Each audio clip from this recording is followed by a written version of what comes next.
How you doing, guys? Figured I'd come out here and check out Junior's progress on the hood and answer a couple of questions and let you guys know what's going on. I think he's doing really good. Okay. Definitely working on it. So I know he was working on it on last night. Here's the deal. Like I said, there is a slight delay with his car. I'm going to answer a bunch of questions. There's a slight delay on his car.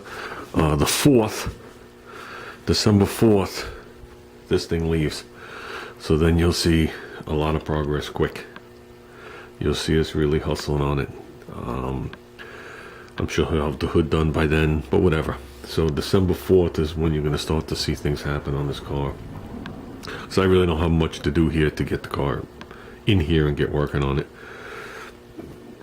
But to answer a couple of questions, first I'll start with Ruben's engine. For anybody that doesn't remember, or I really didn't make, I probably didn't talk about it. I think only Ruben knew. All his rocker arms were loose, and they were actually looser than that, because when I got the engine, we popped the rockers off. We popped the valve covers off, popped the rockers off, and I wanted to inspect the tips of the valves, make sure they were all square and none were rounded over. I wanted to make sure every valve opened and closed by hand before I went to crank the motor by hand. In case any of them was stuck, I didn't want to bend the push rod. I just wanted to give it an overall inspection. And basically all I did was just hit them with the hand ratchet till they touched, or almost touched. And then I cranked around by hand. That's why they were all out of adjustment. I didn't want to hand Ruben the engine without at least bringing him to factory adjustment, whether he opens this thing up, changes the cam, whatever he does. I just wanted to leave him at a factory adjustment. All I did was clean the valve cover gaskets off. Inside the heads, basically all I did was, if there was any kind of like remnants of anything, I vacuumed it out with this little pretty cool hand vacuum that we have that's air powered.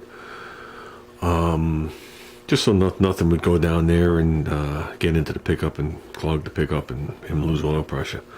Then basically I gave the valve covers a basic cleaning. I used RTV sealer.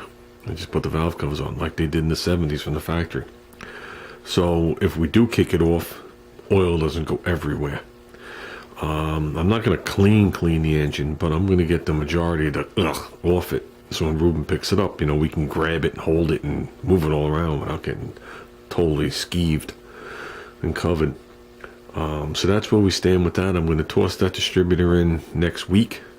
I have an engine stand sitting there at work that I could use. That's not the shop's. I'm not going to bring in Junior's. And I'll put the distributor in, and I'm going to reattach it with a chain, and we're going to try and kick it off. It's not going to run long. I'm only going to run it through whatever I run through the carburetor. I just want to check the oil pressure. I just want to know before I send it there what the deal is. Just check a couple of things. Plus I got to bring the 2 cables off Junior's engine to fire it up. The jumper pack is on its last leg. It doesn't crank the engine for more than a couple of seconds. And whatchamacallit, the battery charger with the jumper in it just can't handle it. That does draw a lot of amps to get that motor to spin. But yet I could just grab the flywheel and turn the engine, so it's not like the motor's seized or dragging or whatever. So that's what's happening with that. Like I said, it's Ruben's project. I'm just letting you guys know what I'm doing on my end.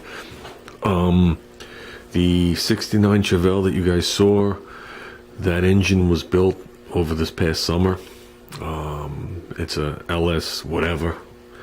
I know it's a 6.3 liter now. I think it started out as a 6 liter if I'm not mistaken. The short block was built by Merkel's. Okay, racing engine place, whatever it is, local. So when he received it, he got it back as a complete short block, punched out, the pistons that he chose and all that stuff, whatever they did to it. I'm not 100% clear on what was actually done. I know the pistons are forged. I know the rods are changed. I know there's a lot of stuff I can't give you names because I don't really know what they are. He went with a set of Scoochen Dickey heads. Is that how you pronounce the name? I don't even know without looking at it. They're all out best flowing head is what's on that engine. So it's got a really nice head on it. It's got, if I'm not mistaken, it was a comp cam. The lift is in the upper 600s on it. I'm not really sure what the duration is on it, but as you can hear, it's pretty nasty. It runs Cook's headers. It has a 3.5-inch exhaust under there with an X pipe. Right now, it's just the exhaust is complete right up to the rear end with 2 little dump downs, but there will be 2 3 or 3.5-inch tailpipes coming out the back. He just put that on there to have a dyno. That's why you saw the video. It was off to the dyno. The car is running on E85. It's fuel injected, as you saw. The air inlet that you saw coming forward and off to the side was just temporary to make sure he just wasn't getting heated air from the radiator for all the tuning. Things I'm sure will be altered. The car was dyno tuned yesterday. Everything was done. Not dynoed, it was tuned. Like I said, he's running the E85 in there, so the tune's a little different. You burn more E85. I don't know what else there is to say in there. Right now it has a turbo 400, but that's leaving over the winter. And obviously you saw some of the stuff underneath. There's a 12 bolt and blah, blah, blah, blah. There's Willwood brakes on the car. He's had the car for 15 years. He pulled out a 454 with a supercharger on it, like a Paxton supercharger, the one in the front. And he went with this setup.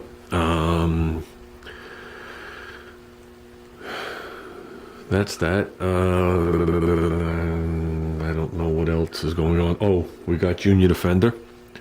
Okay, I bought him a fender. I'm waiting on an answer on what the shipping is, but I bought the fender. Got the fender at a good price. I paid $60 for the fender. So for $60, there's just a little rub mark in it right here.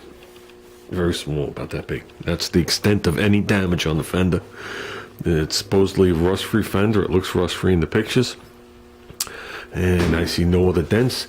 The lip that goes around where you put the headlight door on, there's not a mark on it. And that's really what I was looking for, because I still think the one on the Concorde is distorted. And that's why I don't want to use his fender. Anything else on the fender is repairable. If you put the headlight door or headlight trim, some people call it, on there, and it just doesn't fit the fender right. I mean, stuff doesn't fit right from the 70s to begin with. But if it's the wrong shape, and that means the hood's not going to line up in this corner, and I don't want to deal with it. I don't want to deal with it. We want to get it. Like I said, we're going to leave factory gaps like I do on all my cars. But I want the gaps to be decent. I'm going to show you guys how I do a hood and fenders when we do this. To me, the hood goes on first, gets measured, put in place, then the fenders go to the hood. I don't do it the other way around. Even this car is done that way. That's why the hood's off, but I know exactly where it's going to go, because the hood was on when I hung the fenders, then I unbolted the hood, if you guys remember. It's supposed to be doors, hood, fenders. That's the way I do it. I don't mean it's the right way, that's the way I do it. I'm trying to think if that's everything. So I don't know, you might see one more video with this car. You definitely see a video of me putting it at the in-laws house. I'll take it for one more good romping. There you go, quick look. The only thing remaining on this is I want to just get this edge exact, a hair bit better than it is, with a round over on it. I don't want it square to the thing. I want it to be half round, as well as the front lip here. It's just laying on there. It's not bolted down, obviously, but there'll be plenty of air in there.